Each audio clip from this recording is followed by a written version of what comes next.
Good morning friends. आज आपकी class है 45 सुपर टेट 2024 की। हमारा विषय है, हमारा सब्जेक्ट है शिक्षण कौशल, जिसको हम टीचिंग स्किल भी बोलते हैं। हमारा आज टॉपिक रहेगा, ये हमारा लास्ट टॉपिक है हमारा शिक्षण कौशल का, शैक्षिक प्रबंधन एवं प्रशासन। ठीक, इसमें से आपके 2 या 3 नंबर का क्वेश्चन आते ही आते हैं आपके एग्ज़ाम में। ठीक है, और ये जो आपकी क्लास है ये ऑल टीचिंग एग्ज़ाम के लिए है। शैक्षिक प्रबंधन एवं प्रशासन, इसमें ऐसे टॉपिक हैं, इसके अंदर ऐसी हेडिंग है, उन बातों को बताया गया है जो ऑल टीचिंग एग्ज़ाम में इससे रिलेटेड क्वेश्चन आते ही हैं। ठीक है, तो ये आपका पार्ट 1 है। ये नोट्स बिल्कुल आपके लिए फ्री हैं। ओके, तो हम स्टार्ट करते हैं। सबसे पहले शैक्षिक प्रबंधन एवं प्रशासन में सबसे पहले हमारी हेडिंग रहेगी इसमें शैक्षिक प्रबंधन। तो हमारी हेडिंग है सबसे पहले शैक्षिक प्रबंधन एवं प्रशासन, हमारा टॉपिक है, जिसमें हमारी हेडिंग है शैक्षिक प्रबंधन के बारे में। ठीक है, कि शैक्षिक प्रबंधन होता क्या है, उसका अर्थ क्या होता है। ठीक, तो यहाँ है आपका सबसे पहले प्रबंधन, या फिर हम ऐसे कह सकते हैं, सबसे पहले हमारा है शैक्षिक प्रबंधन के बारे में, कि शैक्षिक प्रबंधन का अर्थ क्या होता है। तो इसका अर्थ है, आपका अर्थ होता है शिक्षा के उद्देश्य को हासिल करने के लिए किया जाने वाला प्रबंधन। मतलब कि शिक्षा के उद्देश्य को, शिक्षा का जो भी उद्देश्य है उसको हासिल करने के लिए किया जाने वाला जो प्रबंधन होता है, वही आपका शैक्षिक प्रबंधन कहलाता है।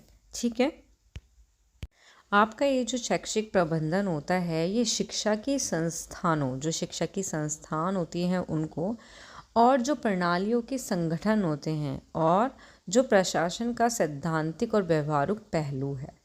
जो शैक्षिक प्रबंधन है वो क्या होता है, वो आपके शिक्षा संस्था,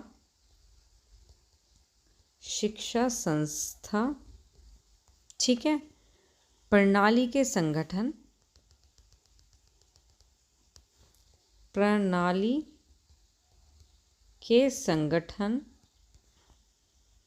और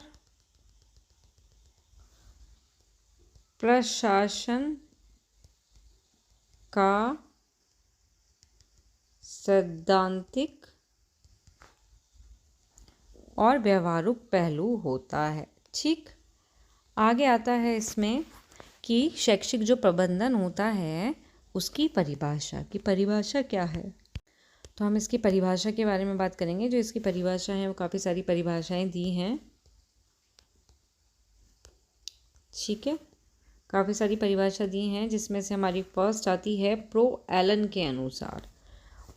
के अनुसार हमारी परिभाषा है कि प्रबंधन वह कार्य है जो किसी प्रबंधन को करना पड़ता है। प्रबंध जो है वो ऐसा कार्य है जो किसी प्रबंधक को करना पड़ता है। ये कौन बोलते हैं? Pro Allen. ठीक है, नेक्स्ट है हमारी इसमें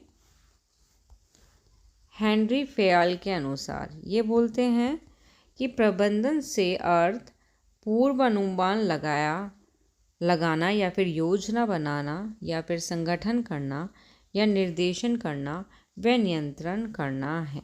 ठीक है, ये बोलते हैं हेनरी फेयाल। नेक्स्ट आती है आपकी इसमें डेफिनेशन।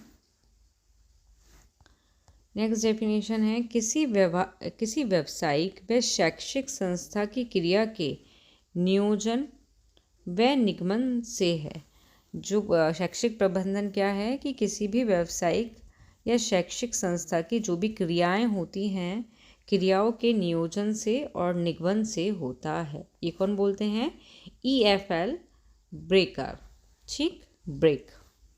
नेक्स्ट आती है आपकी इसमें, नेक्स्ट डेफिनेशन आती है आपकी जॉर्ज हैरी के अनुसार। जॉर्ज हैरी बोलते हैं प्रबंधन लोगों से कार्य कराने की कला है। कि जो प्रबंधन है वो क्या है? लोगों से कार्य कराने की एक कला है। ठीक, ये थी हमारी इसकी क्या है परिभाषाएं, 4 परिभाषाएं थी इसकी, 4 परिभाषा जो pro Allen, Henri Fayol, EFL Brech और जॉर्ज हेरी के अनुसार। अब आती है हमारी न्यू हेडिंग। न्यू हेडिंग है हमारी इसमें, न्यू हेडिंग आती है प्रबंधन की विशेषताएं, कि प्रबंधन की क्या विशेषताएं होती हैं, जिसमें हमारा फर्स्ट पॉइंट आता है, जिसमें हमारी बहुत सारी विशेषताएं हैं, जैसे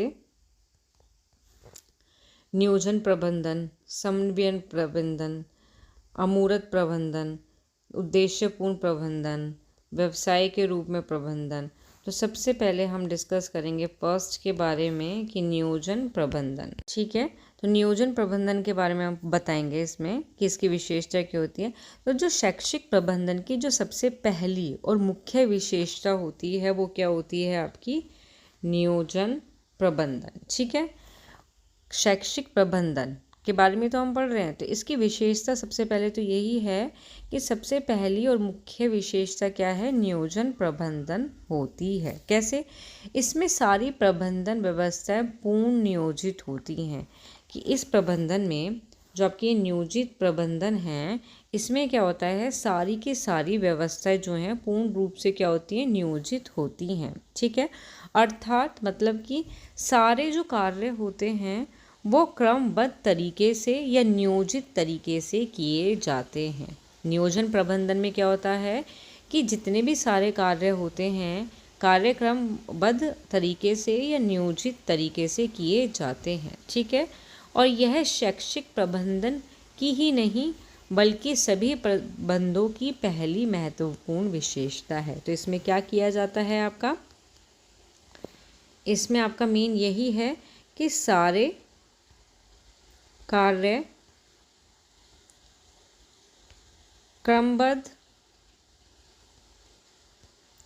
तरीके से नियोजित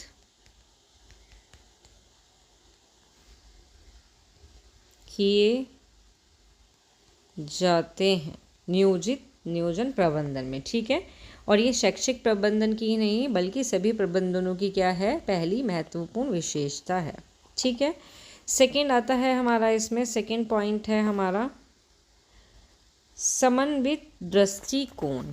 समन्वित दृष्टिकोण से क्या तात्पर्य है आपका, कि शैक्षिक प्रबंधन की ये क्या होती है, ये दूसरी महत्वपूर्ण विशेषता होती है। ठीक है, इसमें क्या होता है, अन्य प्रबंध की तुलना में यह दृष्टिकोण ज़्यादा समन्वित होता है, क्योंकि इसमें इस प्रबंधन की सारी व्यवस्था मानवीय होती हैं। समन्वित दृष्टिकोण में क्या होता है कि इस प्रबंध की सारी व्यवस्था क्या होती है, सारी व्यवस्था कैसी होती है, मानवीय होती है। ठीक है, सारी व्यवस्था मानवीय होती है, और इसमें क्या होता है, इसमें छात्र छात्राएं या फिर टीचर जो हैं संबंधित व्यवस्थाएं होती हैं। इसलिए शैक्षिक प्रबंधन तभी अच्छा, तो ये शैक्षिक प्रबंधन तभी अच्छा हो सकता है जब पूर्णतः मानवीय संबंधों पर आधारित हो, कि तब शैक्षिक प्रबंधन हमारा तभी अच्छा होगा, तभी पूर्ण रूप से किस पर आधारित हो, मानवीय संबंध पर आधारित हो। ठीक है, इसका मेन पॉइंट ये है कि ये जो होता है समन्वित दृष्टिकोण होता है, इसके द्वारा ही क्या होता है, इसके द्वारा शिक्षा के उद्देश्य की प्राप्ति हो सकती है। ठीक है, समन्वित दृष्टिकोण के द्वारा ही शिक्षा के उद्देश्य की प्राप्ति भली भांति तरीके से संभव हो सकती है। ओके, नेक्स्ट आती है इसमें हमारी विशेषता, नेक्स्ट विशेषता है हमारी इसमें अमूर्त। थर्ड नंबर की आती है हमारी अमूर्त। अमूर्त से तात्पर्य क्या है हमारा, कि शैक्षिक प्रबंधन जो है वो अमूर्त भी माना जाता है। ठीक, इसका कारण क्या है? इसका कोई रीज़न तो होगा कि ये अमूर्त क्यों माना जाता है शैक्षिक प्रबंधन। तो शैक्षिक प्रबंधन में क्या होता है कि जो हमारे कार्य होते हैं कि सफलता का ज्ञान बहुत समय बाद लगता है, कि हमारी जो कार्य की सफलता है, जैसे हमने कोई कार्य करा उसकी जो सफलता का जो ज्ञान है हमें बहुत समय बाद क्या है लगता है। जो अन्य प्रबंध होते हैं उसमें क्या होता है कि जो भी हमने सफलता की है उसका पता हमें कुछ समय बाद ही लग जाता है, लेकिन शैक्षिक प्रबंधन में बालक को इतनी सफलता मिली, इसका ज्ञान काफ़ी समय बाद चल पाता है। इसकी यह विशेषता मानी जाती है कि यह अमूर्त होता है। तो इसमें आपका यही है पॉइंट कि इसकी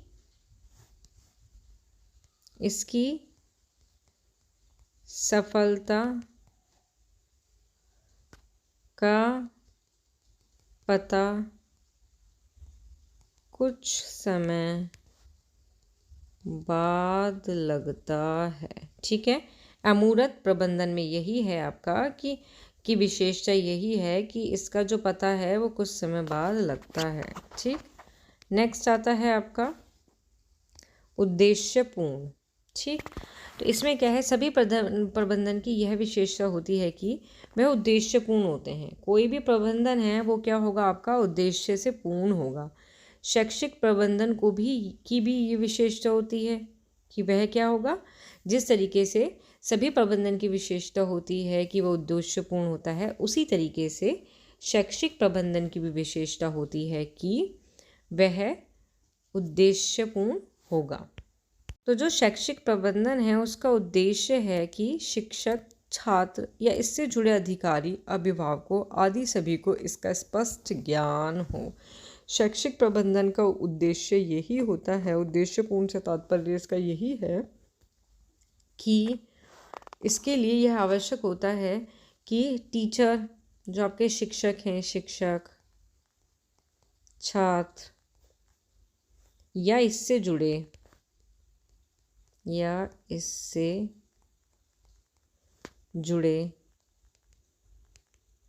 अधिकारी आदि सभी को इसका स्पष्ट ज्ञान हो।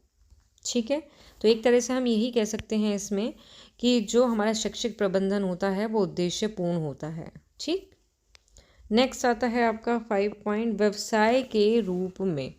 तो व्यवसाय के रूप में किस तरीके से विशेषता है इसकी, शैक्षिक प्रबंधन की एक विशेषता जो होती है वो व्यवसाय के रूप में भी होती है।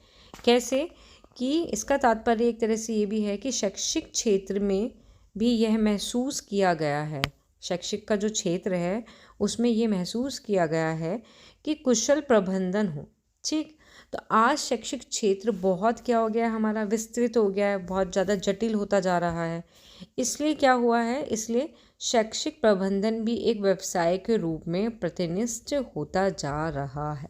ठीक, शैक्षिक क्षेत्र क्या है, बहुत बड़ा और जटिल हो रहा है, इसलिए शैक्षिक जो प्रबंध है वो भी एक व्यवसाय के रूप में क्या हो रहा है, प्रतिनिधित्व होता जा रहा है। इससे क्या होता है, इससे व्यावसायिक योग्यता जो होती हैं एवं शैक्षिक ज्ञान दोनों की आवश्यकता महसूस की जाती है। तो शैक्षिक प्रबंधन में व्यवसाय के रूप में यही है कि व्यावसायिक योग्यता भी क्या है की आवश्यकता महसूस की जाती है। क्यों? क्योंकि व्यवसाय के रूप में क्या हो रहा है, एक तरह से प्रतिष्ठित होता जा रहा है जो शैक्षिक प्रबंधन है।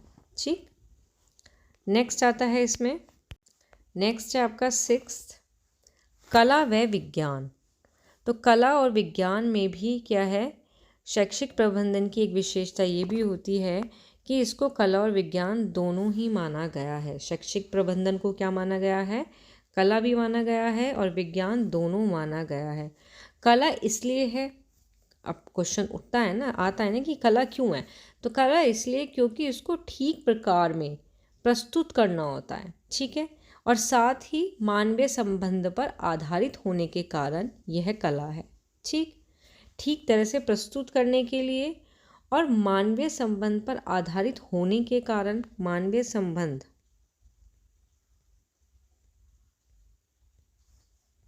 मानवीय संबंधों पर आधारित होने के कारण ये क्या है, कला है। ठीक, अब विज्ञान क्यों है? इसको विज्ञान इसलिए माना गया है क्योंकि जो शैक्षिक प्रबंधन में वैज्ञानिक की तरह निष्पक्ष रहकर अध्ययन करते हैं। इसमें क्या होता है, वैज्ञानिक की तरह ही निष्पक्ष रहकर अध्ययन करते हैं।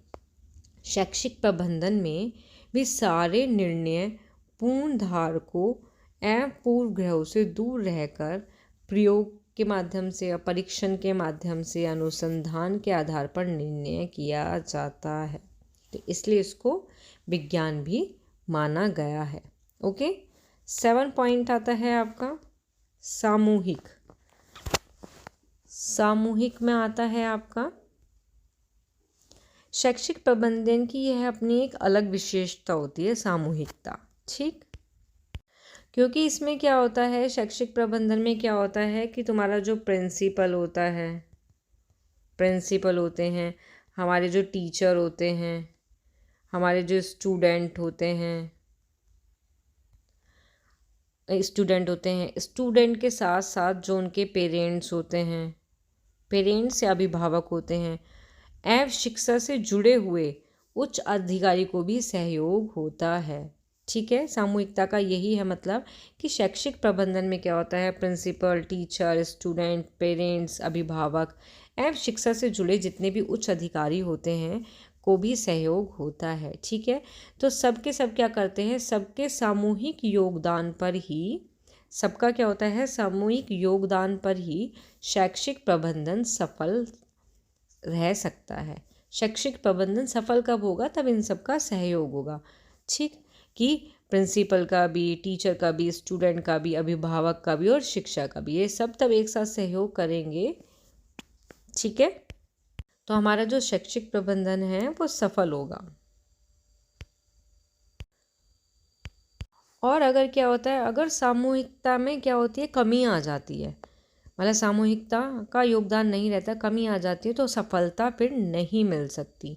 इसलिए क्या होता है विद्यालय में, प्रिंसिपल, टीचर, अभिभावक परिषद बनाई जाती है और समय समय पर अभिभावकों से संपर्क किया जाता है। आपने देखा है ना, पेरेंट्स मीटिंग होती है तो उसमें टीचर जो हैं वो बच्चों के, छात्र के क्या नाम है, पेरेंट्स जो हैं वो टीचरों से मिलते हैं, बच्चों के क्या है पेरेंट्स से मिलते हैं, तो वो क्या है, उन सबका क्या होता है, योगदान रहता है। तो इस तरीके से सामूहिकता भी एक इसकी विशेषता है। 8 पॉइंट आता है आपका अनवरत प्रक्रिया। इसमें क्या होता है आपका, तो शैक्षिक प्रबंधन में क्या होता है, एक अनवरत प्रक्रिया होती है कि जो शैक्षिक प्रबंधन है वो अनवरत प्रक्रिया की तरह चलती रहती है। इसके अंतर्गत क्या होता है, इसमें हमारी होती है योजना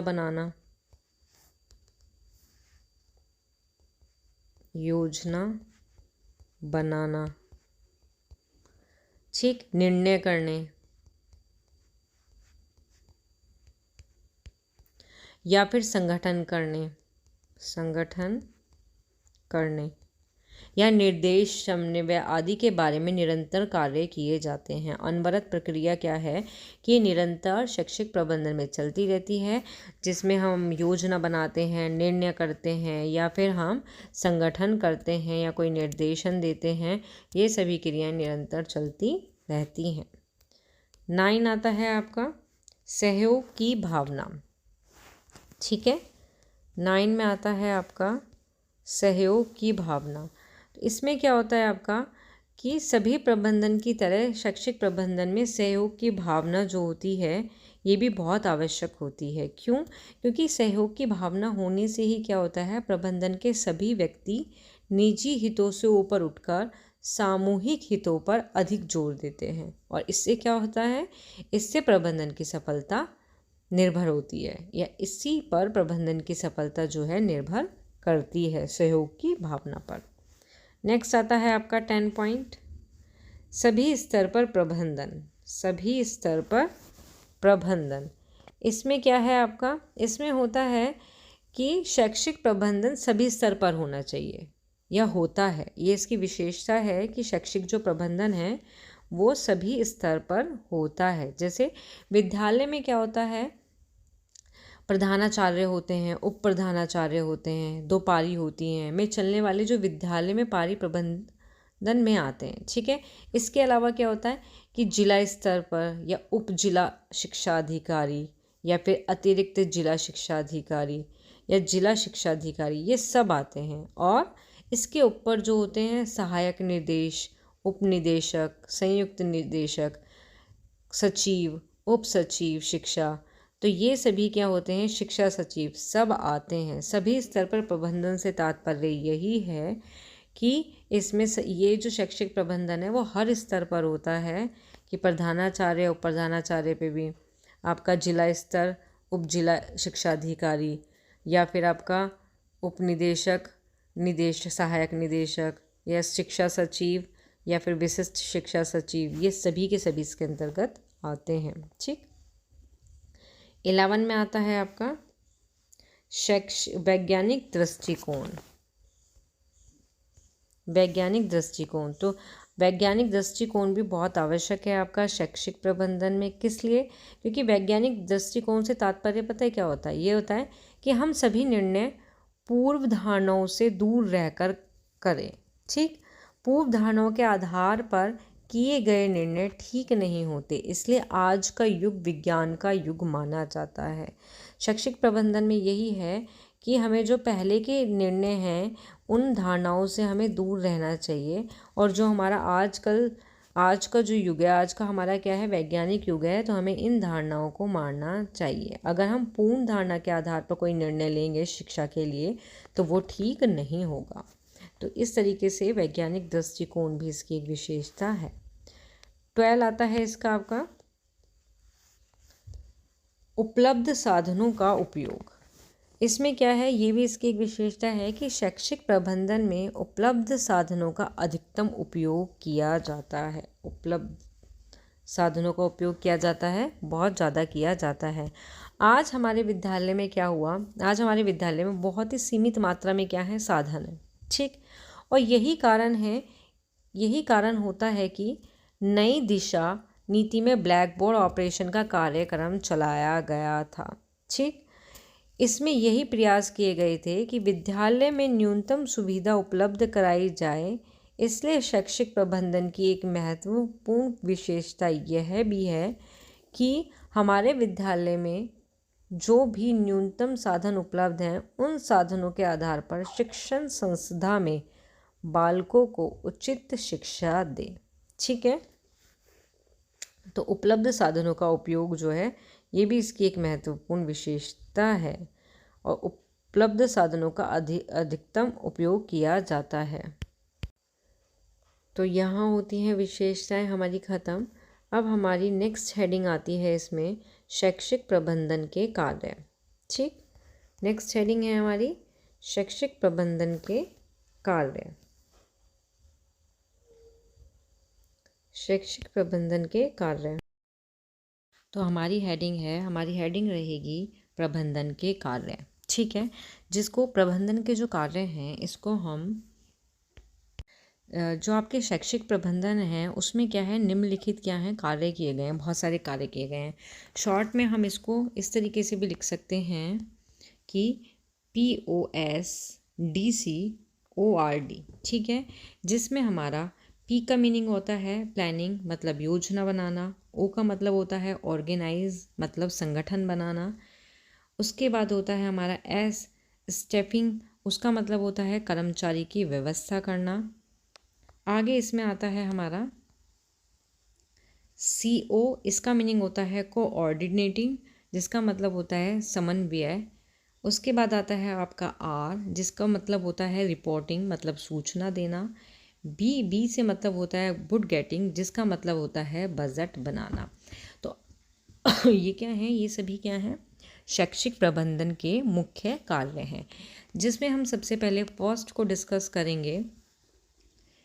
POSDCORD POSDCORD में सबसे पहले हम प्लानिंग मतलब योजना बनाना को हम बताएंगे कि शैक्षिक प्रबंधन में सबसे पहले क्या होता है। सबसे पहले वो मुख्य कार्य क्या होता है, योजना बनाना। ठीक है, शैक्षिक प्रबंधन में सबसे पहले क्या बनाते हैं, हम योजना बनाते हैं। ठीक, तो प्रबंधन की जो सफलता बहुत कुछ योजना पर निर्भर करती है कि जो प्रबंधन है, शैक्षिक जो प्रबंधन है उसकी जो सफलता है कि भाई हमें इसकी सफलता कैसे मिलेगी, तो ये क्या करता है, ये बहुत सारी योजना पर निर्भर करती है। इसलिए हम सबसे पहले क्या करते हैं, योजना बनाते हैं।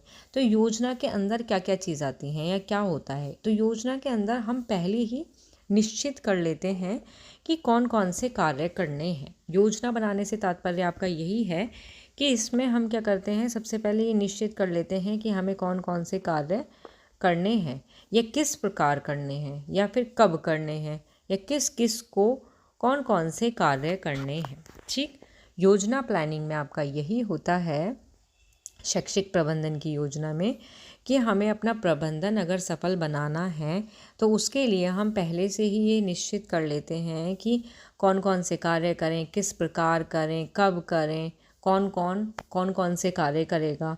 तो ये होता है आपका योजना बनाना, प्लानिंग। ठीक, सेकंड आता है आपका इसमें ऑर्गेनाइज मतलब कि संगठन। इसमें क्या होता है कि ये शैक्षिक प्रबंधन का दूसरा महत्वपूर्ण कार्य होता है। ये क्या होता है, सेकंड नंबर का क्या होता है, महत्वपूर्ण कार्य क्या है, वो संगठन से संबंधित होता है आपका। ठीक, योजना बनाने के बाद क्या होता है, सबसे पहले हमने योजना बनाई, योजना बनाने के बाद क्या होता है कि संगठन से संबंधित कार्य करने होते हैं। ठीक, इसमें क्या होता है कि इसमें विभिन्न कर्मचारियों के मध्य कार्यों का विभाजन करना होता है कि बहुत सारे कर्मचारी हैं, उनके बीच में हम कार्य का क्या कर देंगे, विभाजन कर देंगे। और साथ ही इसमें क्या करते थे, सहयोग करेंगे, एकीकरण करना, ये सभी इसके अंतर्गत आएगा। ठीक, अब हमारा इसमें थर्ड पॉइंट आता है स्टैफिंग का मतलब होता है आपका कर्मचारी की व्यवस्था करना से रिलेटेड है। तो ये क्या है, प्रबंधन का एक कार्य कर्मचारी की व्यवस्था करना भी है कि शैक्षिक प्रबंधन में क्या होता है कि कर्मचारी की क्या करो, व्यवस्था करो। इसमें क्या होता है कि इसमें शिक्षा से संबंधित विभिन्न प्रकार से योग्य क्या होते हैं, कर्मचारी की भर्ती करना होता है। ठीक, शिक्षा से संबंधित हम क्या करते हैं, जो योग्य होते हैं उन कर्मचारियों की हम क्या करते हैं, भर्ती करते हैं। उन प्रशिक्षण देना होता है, निरीक्षण करना होता है, अनुशासन बनाए रखना आदि सभी कार्य आ जाते हैं। कर्मचारी की व्यवस्था के अंतर्गत सभी कार्य आ जाते हैं कि योग्य कर्मचारी की भर्ती करो, प्रशिक्षण देना या फिर पद की उन्नति या फिर अनुशासन बनाए रखना, ये सभी काम आते हैं कर्मचारी की व्यवस्था के अंतर्गत। ठीक, नेक्स्ट है आपका CO कोऑर्डिनेटिंग मतलब समन्वय। ठीक है, तो ये भी एक तरह से महत्वपूर्ण है आपका शैक्षिक प्रबंधन में। इसमें क्या होता है, शिक्षा से जुड़े हुए विभिन्न कर्मचारी क्या होते हैं, परस्पर सहयोग और एकता बनाए रखना बहुत आवश्यक है। समन्वय का मतलब यही है कि शैक्षिक प्रबंधन में क्या है कि परस्पर रूप से विभिन्न अलग अलग जो कर्मचारी हैं, जितने भी कर्मचारी हैं, वो सभी सहयोग करें और एकता बनाए रखें। ठीक है, और शैक्षिक प्रबंधन के उद्देश्य की जो पूर्ति होती है वो किससे होती है, शिक्षा का जो प्रबंधन का जो उद्देश्य है कि कोई भी उद्देश्य है, गोल है, उसकी पूर्ति समन्वय से होती है, क्योंकि इसमें सभी एक साथ सहयोग करते हैं और एकता बनाए रखते हैं। नेक्स्ट है आपका रिपोर्टिंग मतलब सूचना देना। तो ये भी एक महत्वपूर्ण है कार्य है किसमें, शैक्षिक प्रबंधन में। इसमें क्या होता है, सूचना देने से रिलेटेड यही है कि इसमें जो भी कर्मचारी होते हैं उनका समय समय पर निरीक्षण करना होता है या फिर उनको आवश्यक परामर्श देना भी आता है। इसके अंदर निर्देश देने से मतलब यही है कि कर्मचारियों का निरीक्षण करना और आवश्यकता अनुसार परामर्श देना। निर्देशन में ही क्या होता है कि समय समय पर अल्पकालीन पाठ्यक्रम द्वारा उनको प्रशिक्षण भी दिया जाता है। ठीक, नेक्स्ट पॉइंट आता है आपका बट गेटिंग मतलब बजट बनाना, बी से। इसमें क्या होता है आपका, बजट बनाने से रिलेटेड क्या है आपका, कि कोई भी कार्य जो होता है वो बिना धन से नहीं होता। ठीक है, बजट तैयार करने से तात्पर्य यही है कि कोई भी काम है, कोई भी कार्य करना है, वो क्या होता है आपका, बिना बजट के नहीं होता। शैक्षिक प्रबंधन की सफलता के लिए भी बहुत आवश्यक है बजट तैयार करना। उपलब्ध धन का अधिकतम या जटिल या उचित उपयोग हो। उपलब्ध जो धन है उसका क्या हो, उचित तरीके से क्या हो, उसका उपयोग हो। इसमें आने वाले वर्ष की आय और खर्चों से संबंधित पूरा आय व्यय तैयार किया जाता है। इसमें क्या होता है बजट तैयार करने में, कि शैक्षिक प्रबंधन में जो भी वर्ष में आय आया है, पैसा आया है, या फिर जितना भी खर्च हुआ है, उस सभी से संबंधित आय व्यय क्या है, तैयार किया जाता है। ठीक, आगे इसमें नोट करके लिखना, एक पॉइंट नोट करके लिखना कि इन कार्यों की चर्चा लूथ गुलिक, ये इम्पोर्टेंट है आपका, लूथ गुलिक जो क्या थे, लोक प्रशासन के महान विचारक थे। इन्होंने 1937 में पुस्तक लिखी, इसमें की थी, मतलब कि इन्होंने 1937 में एक पुस्तक लिखी थी। किसने, लूथ गुलिक ने, जो लोक प्रशासन के महान विचारक थे। इन्होंने 1937 में एक पुस्तक लिखी थी जिसमें इन्होंने प्रबंधन के कार्य के बारे में जिक्र किया था या बताया था। तो इन्होंने ये 1 2 3 4 5 6 1 2 3 4 5 6, ये क्या है इनके, ओ सॉरी इसमें डी रह गया आपका, डी POS डी, इनके बीच में डी आएगा, डी। ठीक है, तो डी का मतलब है यहाँ पे आपका, एक सेकेंड, डी आपका रह गया था। डी का मतलब होता है डायरेक्शन देना, मतलब कि निर्देश देना। ठीक है, कि तब हम कर्मचारी की व्यवस्था कर देंगे, देन उसके बाद हम क्या करेंगे, उनको डायरेक्शन मतलब निर्देश देंगे। ठीक, तो ये क्या है, ये 7 है, हमारे 7 कार्य हैं शैक्षिक प्रबंधन के, 1 2 3 4 5 6 और 7। तो ये जो 7 कार्य हैं शैक्षिक प्रबंधन के, ये किसने दिए थे, ये हमारे लूथ गुलिक ने दिए थे, जो लोक प्रशासन के महान विचारक थे। कौन से सन में दिए थे इन्होंने, 1937 में एक पुस्तक लिखी थी उसमें। तो पुस्तक का नाम क्या है, ये आ जाता है आपका, पुस्तक का नाम है आपका पेपर्स ऑन द साइंस अब्बू एडमिनिस्ट्रेशन। तो इन्होंने एक लूथर गुलिक ने 1937 में एक पुस्तक लिखी थी जिसका नाम था पेपर ऑन द साइंस अब्बू एडमिनिस्ट्रेशन।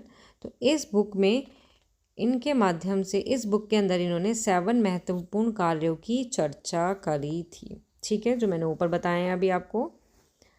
तो ये क्या थे, शैक्षिक प्रबंधन के कार्य थे। आगे आपकी हेडिंग आती है, आगे है शैक्षिक प्रबंधन के सिद्धांत। नेक्स्ट हेडिंग है हमारी शैक्षिक प्रबंधन के सिद्धांत। ठीक है, तो इसके क्या है, इसके बहुत सारे सिद्धांत होते हैं शैक्षिक प्रबंधन के, जिसमें हमारा फर्स्ट है अधिकार व दायित्व का सिद्धांत। ठीक, इसमें आपका क्या होता है कि यदि किसी भी व्यक्ति को कोई भी कार्य सौंपा जाता है तो उसे आवश्यक अधिकार भी क्या करते हैं, उसका आवश्यक अधिकार भी प्रदान किए जाते हैं। और यदि कोई व्यक्ति अधिकार संपन्न हो तो उसे दायित्व भी समझा देना चाहिए। ठीक है, तो इसमें यही है आपका शैक्षिक प्रबंधन के सिद्धांत में, कि अधिकार भी प्रदान किए जाते हैं, कि यदि किसी व्यक्ति को कोई भी हम कार्य सौंप रहे हैं तो उसको उसके अधिकार भी प्रदान किए जाएं। ठीक, सेकंड पॉइंट आता है हमारा श्रम विभाजन का सिद्धांत।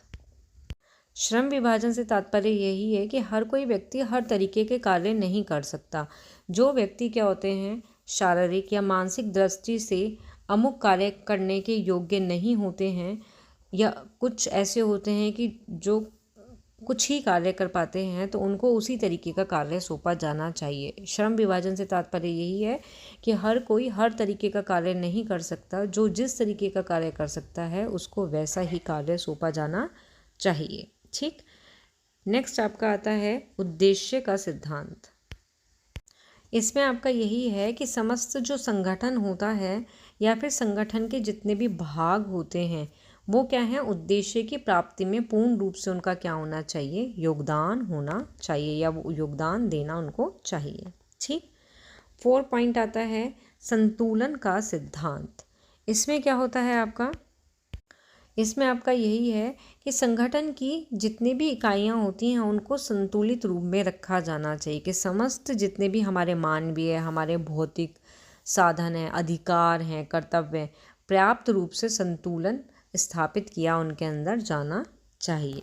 ठीक, 5 आता है आपका नियोजन का सिद्धांत।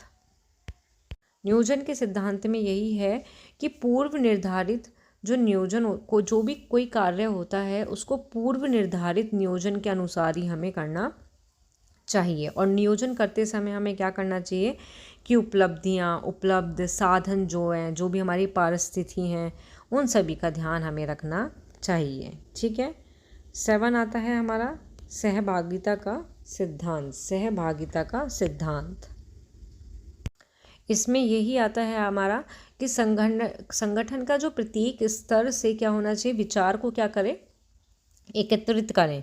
हर कोई अपने विचार दे रहा है तो उनको एकत्रित करें और करने के बाद ही निर्णय लिया जाना चाहिए। ऐसा करने से क्या होता है, जो जागरूकता है वो पैदा होती है और इसका प्रभाव कार्य की कुशलता पर भी पड़ता है।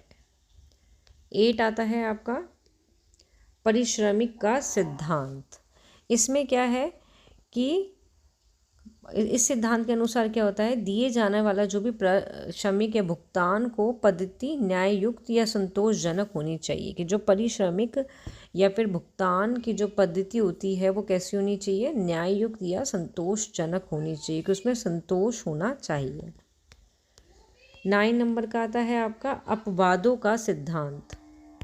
अपवादों का सिद्धांत से संबंध है कि इसके सम्मुख वो समस्या आनी चाहिए जो नीति संबंधी हो। ऐसा नहीं है कि छोटे छोटे निर्णय लेने के लिए भी हम क्या कर रहे हैं, समय नष्ट कर रहे हैं। दूसरी तरफ हमारा क्या होता है, अधीनस्थों को कार्य निषाद में बार बार रुकावट का सामना करना पड़ रहा है, कि छोटी छोटी कोई भी प्रॉब्लम आ रही है उसका निर्णय लेने के लिए हम क्या कर रहे हैं, अपना जो टाइम है वो वेस्ट कर रहे हैं। ऐसा नहीं है, इसमें क्या है, जो समस्या आनी है जो नीति संबंधी होती है उन समस्याओं को क्या करा जाता है, इसमें चर्चा की जाती है।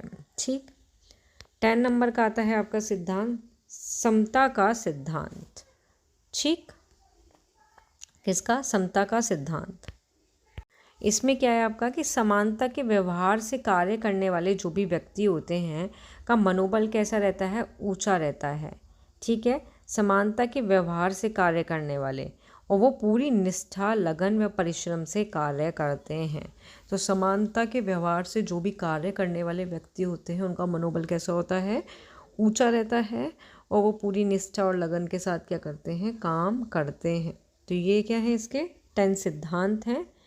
आगे हम बात करेंगे शैक्षिक प्रबंधन की आवश्यकता व महत्व। यहाँ आपका प्रबंधन टॉपिक फिनिश हो जाएगा, बस इसकी आवश्यकता और महत्व ये लास्ट टॉपिक है इसके अंदर आपका।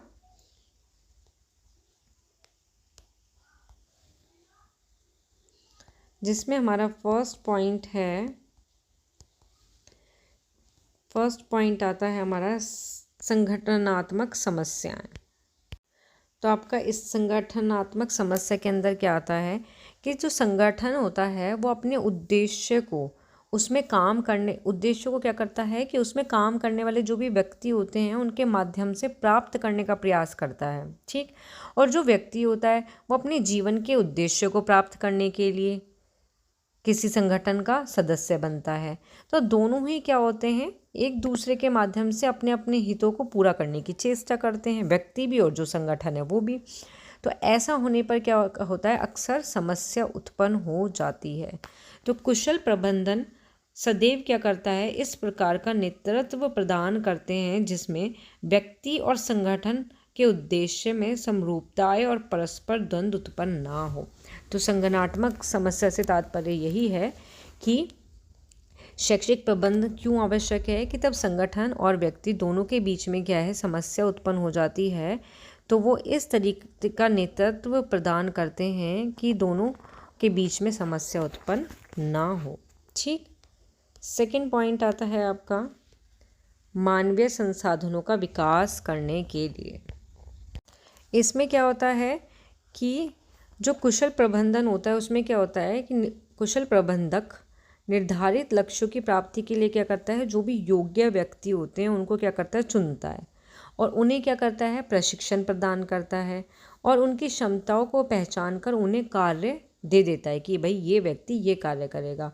उनकी समस्या का निराकरण करते हैं इसमें और उन्हें विकास के अवसर भी प्रदान किए जाते हैं। तो इस तरीके से आपका मानव साधनों के विकास में भी ये महत्वपूर्ण स्थान रखता है।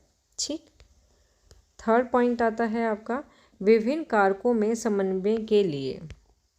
इसमें आपका यही है कि मानवीय कारकों में क्या होता है, समन्वय ना हो अगर, तो शिक्षा के उद्देश्य प्राप्त होना संभव नहीं है। शिक्षा का अगर उद्देश्य प्राप्त करना है तो मानवीय कारकों में क्या होना चाहिए, समन्वय होना चाहिए। इसलिए प्रबंधन द्वारा इन सभी पर समुचित ध्यान दिया जाता है। ठीक। फोर्थ आता है आपका, इसमें आपका 4 है नियोजित विकास द्वारा निर्धारित उद्देश्य की प्राप्ति।